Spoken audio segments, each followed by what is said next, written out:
July మొదటి వారంలో Telangana assembly సమావేశాలు నిర్వహించాలని ప్రభుత్వం భావిస్తున్నట్లు సమాచారం. ప్రాజెక్టులపై 2 రోజులు ప్రత్యేక సమావేశాలు పెట్టే యోచనలో ప్రభుత్వం ఉన్నట్టు తెలుస్తోంది. కృష్ణా బేసిన్ ప్రాజెక్టులపై ఒకరోజు, గోదావరి బేసిన్ ప్రాజెక్టులపై మరో రోజు అసెంబ్లీ సెషన్స్ పెట్టాలనే యోచనలో ప్రభుత్వం ఉందని అధికార వర్గాల్లో చర్చ జరుగుతోంది.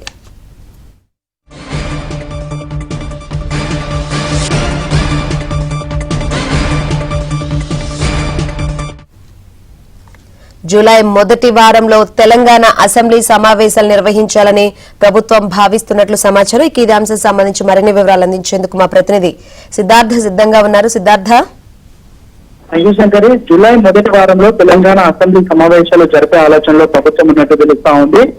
ప్రాజెక్టులకు సంబంధించి ప్రత్యేక అసెంబ్లీ సమావేశాలను 1 నుంచి 2 రోజుల పాటు నిర్వహించాలని ప్రభుత్వం భావిస్తా ఉంది.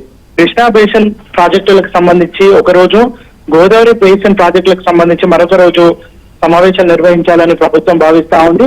బనకచెర్లకు సంబంధించినటువంటి అంశం హాట్ టాపిక్ గా మారినటువంటి నేపథ్యంలో అసలు గత ప్రభుత్వం చేసినటువంటి విషయం ఏంటి, ఇప్పుడు కాంగ్రెస్ ప్రభుత్వం వచ్చినాక తీసుకున్నటువంటి నిర్ణయాలు ఏంటి అనే అంశానికి సంబంధించి అసెంబ్లీ వేదికగా చర్చిస్తే ప్రజలకు చేరువవుతుంది, ప్రజలకు నిజానిజాలు తెలుస్తాయనే ఉద్దేశంలో ప్రభుత్వం ఉన్నట్టు తెలుస్తా ఉంది. ఇక 30వ తారీఖున ఒక సిఎల్పి సమావేశాన్ని నిర్వహించాలని కాంగ్రెస్ భావించింది. ఆ సిఎల్పి సమావేశంలో ఈ ప్రాజెక్టుకు సంబంధించినటువంటి విషయాలేంటి, ఈ ప్రాజెక్టుకు అసలు ఎప్పుడు మొదలైంది, దీంట్లో ఉన్నటువంటి అభ్యంతరాలు ఏంటి, గతంలో జరిగినటువంటి సిడబ్ల్యూసీ సమావేశాల్లో ఎలాంటి నిర్ణయాలు తీసుకున్నారు, వీటన్నింటికి సంబంధించినటువంటి విషయాలను, దాంతోపాటు గత కేబినెట్ తీసుకున్నటువంటి నిర్ణయాలను కూలంకషంగా చర్చించాలని ప్రభుత్వం భావించింది. అయితే ఈ సమావేశానికి సిఎల్పికి సంబంధించినటువంటి నేతలతో పాటు మిగతా పార్టీలకు సంబంధించినటువంటి ఎమ్మెల్యేలను పిలిస్తే బాగుంటుంది అనే ఒక చర్చ కూడా నడుస్తా ఉంది. సో 30వ తారీఖున అన్ని పార్టీలకు సంబంధించినటువంటి ఎమ్మెల్యేలకు దీనికి సంబంధించినటువంటి